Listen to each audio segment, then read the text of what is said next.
At least 10 people, including a child, have been injured in overnight Russian attacks. That is according to Ukrainian authorities. Russia says that it hit gas and energy targets with strikes that were carried out by long-range air, land and sea-based weapons. Well, our military analyst Sean Bell is with me at the studio, back at our trusty screen here. Sean, a significant attack last night. Just talk us through it.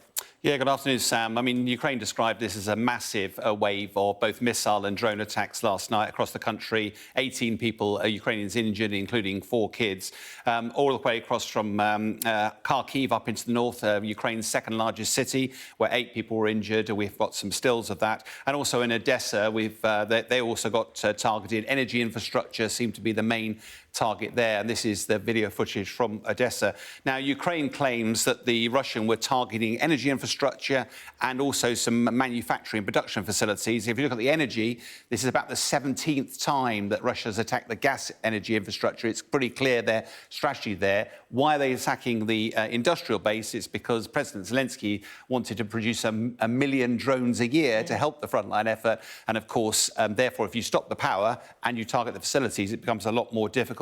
I think what was particularly noticeable about last night's attack is the Russian Black Sea Fleet. They haven't been that active. They launched a lot of the missiles, obviously, from the Black Sea. Most of them are hitting targets well to the north. Therefore, these missiles are flying towards Poland. And Poland launched its fighter jets in response. It just shows you how nervous a lot of Europe are about this war at the moment. Yeah, I mean, precarity is huge, isn't it? Yeah.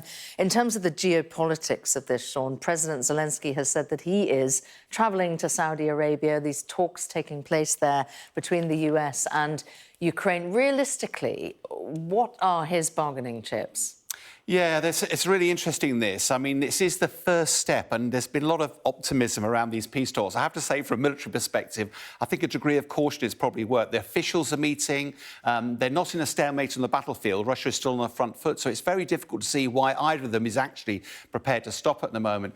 President Zelensky doesn't have many chips available to him, quite bluntly, at the moment. He's on the back foot. He's losing the war. His drones are conducting longer-range strikes into Russia, quite effectively taking out oil and inflicting a lot of casualties on Russia. And, of course, the Europeans are becoming more and more determined to help.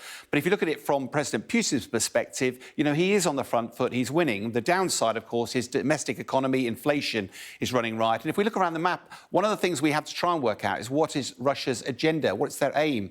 Almost certainly it's the Luhansk, Donetsk, Zaporizhia and Kherson oblasts, that infamous land bridge down to Crimea. And you could just about see here and here the areas that he doesn't yet hold. And that's one of the reasons Pokrovsk here is one of the key targets at the moment, because you get that logistics hub. It unlocks a lot more of the Donetsk region. But also Kursk. At the moment, you've still got Ukrainians only in about half the area they were.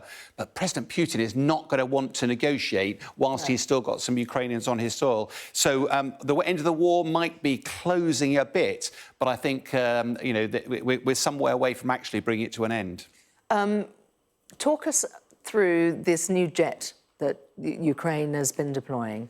Yeah, so it's no coincidence that, of course, with the American decision to pause aid, that Russia is actually stepping up its attacks. Now, Ukrainians therefore have to manage their resources, so Patriot air defence systems are going to have to be in more limited supply. And what the Ukrainians have been using is their F-16s. They've had those for several months. Well, literally last night's attack, for the first time, we saw this aircraft used. The Mirage 2000 was donated by France about a month ago. They've been training up pilots out of country. It was the first time last night it was involved, and it was very good at shooting down ballistic missiles and drones overnight. The big problem here, though, is not the number of aircraft. The West has donated about 100 aircraft, fighter jets. The Ukrainians just don't have the pilots that are experienced enough to man them at the moment, and it's believed it's going to be at least a decade before they have enough that can actually match the Russian onslaught. Goodness. All right, Sean, for now, thank you.